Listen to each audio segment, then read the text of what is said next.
Xfinity's David Onda here at San Diego Comic-Con with Pennyworth star Jack Bannon. How are you, Jack? Very good, yeah. So Alfred Pennyworth, an iconic character in American comics and TV and movies. You have so much source material to work with. How do you even start to begin to build your version of Alfred? I started with Bruno's script, really, because a lot of this takes place before the comics. So I'd read some, but there's so many that I tried not to delve into those too much. And the script was my Bible, if you like. And Bruno has created a fantastic world, 1960s London, but 13 degrees darker and weirder. And Alfred, within that, you know, he's really fleshed out this character that, of course, we all know and love, but don't know much about. And as far as the accent goes, because we have the Michael Caine accent, you have the various other accents through the years, how did you land on that? Did that come in the script as well? Well, me and Bruno had a conversation, and he was saying that butlers weren't posh. You know, he was like they would be working class people. So the posh iterations that we've seen before, we sort of, not taking anything away from those guys, they were amazing, but we landed on more of a Michael Caine background, and of course he was the one who said I'll play a butler as long as he's ex-SAS, so we know we owe that part of the story to him, so yeah. And it's interesting that Alfred at this point in his life is a guy who would prefer not to hurt someone if he can, but he has the skills to do so. Yeah. What is the physical aspect like for you in this? Did you learn to be that restrained, version of him and then just let loose? Yeah, it was a lot of fun, the physical side. We had a couple of great stunt coordinators and some amazing stuntmen who really sold it. I mean, I'm not that tough in real life. They really sold it. It's all smoke and mirrors, camera tricks and things like that, but it's a lot of fun. Where are you from originally? I'm from Norwich in Norfolk, which is the east of England.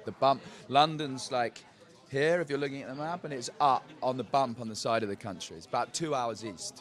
There's not a whole lot of, I was going to say there's not a whole lot of British superheroes or comic book characters. Alfred's like kind of your guy. Yeah, He's yours. Yeah, it's great. I was asked the other day who my favorite superhero was, and I was like, Alfred, and they were like, he's not a superhero. I was like, well, he is to me. Yeah, he is now. So tease a little something from this first episode, because with Xfinity, you'll be able to watch it early, starting this Sunday. Really? And so we're really excited for people to watch. What should you watch out for in this first episode? You're going to see something very dark, very twisted, very macabre, but also funny, sexy, and badass. Sexy Alfred, I like it. Well, you said it. Thanks so much, Jack. Thank you, man. That was great. Jump right into it. Are you going to have epics on Xfinity? Yes. Oh, yeah. Not only do we have epics, but Xfinity subscribers will be able to watch the first episode of Pennyworth starting Sunday. Early. A whole week early. My best friend's got Xfinity. Oh, good. Well, all they have to do is say Penny. They just have to say Pennyworth into their voice remote, and they can watch it starting Sunday. Oh my God! I'm going to tell her. I'm going to tell her. That's why we're here. So tell me about your character, because in the Batman universe, there's so many characters with just a wealth of source material. But you get to become this character, enter the canon of Batman, and start it from scratch. Tell me about that process. I feel honoured. I also feel like I'm in a kind of luxury position because I don't have as much pressure on me as the other cast members who have got all these kind of pre-existing references to go from.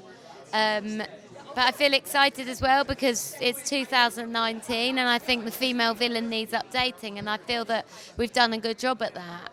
How do you, I've seen the first episode and you're deliciously bad in it. Tell me about being a villain, but also finding the humanity in this character so that you're playing her as a real person. Yeah. I feel like a good actor has to have empathy. And I think that some of the themes that kind of run throughout the show is, Alfred Pennyworth, who we considered to be a good guy because he was definitely like a helpful person in Batman's life in the future of this show. we see how he was born into a working class background, and in Britain we don't have the kind of American dream mentality where anyone can achieve anything. It's much harder to climb the social ladder in British culture, and he comes from that. So I think it deals with the resentment of that, because I think Alfred Pennyworth's character really wants to do better than the hand he was dealt at birth. And I feel like there's a parallel between him and Bet Sykes, my character, who's from a working class background in the north of England, different accent by the way, and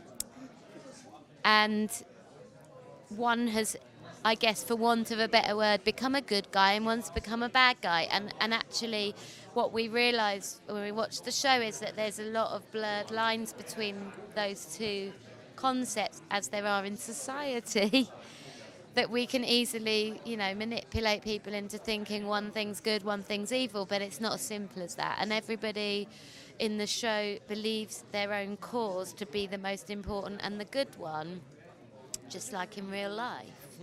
And it's all about sort of pulling away that kind of black and white mentality and saying, what are we exploring here? Okay, we're exploring ideas about the human condition, which I think DC Universe and Batman have done for years, like in a really brilliant way. Like that's what excites me about the history of those characters. And we're doing that. And I think particularly as a female villain, for me, it's all about me being allowed the platform to explore, giving female villains depth and layers and intellect and complexity and desire and she's so misunderstood. She feels undervalued. She's, really wants human contact, and I mean, it's just loads to watch, but it's basically like great for people who haven't seen a comic in their life. Also, a geeky comic person. Yeah, well, she's complex. Yeah.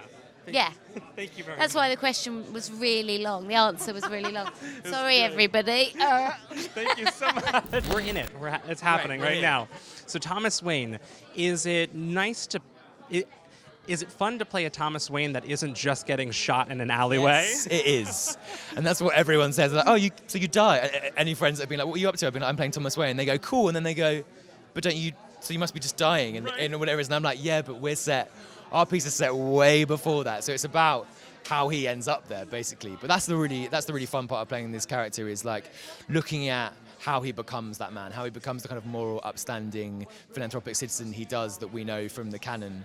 And he's caught up in a really interesting kind of like covert world in this twisted, dark, macabre London that is recognisable, but in 1960s London, but also it feels kind of alien and weird and very unpredictable, and he's right there in the middle of it, not quite understanding it. So it's just been fun to create it and collaborate with Bruno and find out who Thomas Wayne is, basically. It's been cool.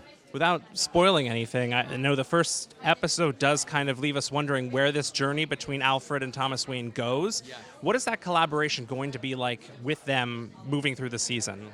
Well, it's not like it suddenly becomes a buddy tale. Like Starsky and Hutch or something. Yeah, no, not at all. They're really like circling around each other, and they've got something that each other needs. Thomas needs Alfred's street smarts, and like he needs him for some security, because Thomas doesn't know how to negotiate the dark streets of London, basically. But and then Thomas has something that Alfred needs. So they're kind of like circling around each other like sharks. They're a bit wary of each other. They're not sure of each other. I don't think they particularly like each other, but they kind of need each other. So I think as the series continues, it's going to be interesting to see when they start becoming friends and when that loyalty develops, because that's not quite there yet. But yeah. For those Batman fans out there, I mean, you're not going to, obviously you can't expect that suddenly Batman's going to show up. It's not a Batman show, it's an Alfred show. But what pieces are in there that's going to really draw in those fans who love this universe and that world? I think what Bruno is really clever at doing is there are tiny little Easter eggs, as I've learned people call it here. There are little like clues and hooks and signs that kind of, that flash forward, I guess, to moments that are recognisable from the comic books. But also, I think so Martha Wayne is also a huge part of our story, and I think seeing the sides, the DNA and the personality from both of those characters that then eventually end up being Batman. So those recognizable traits, whether it's the heroics or the darkness or the like the morality of it.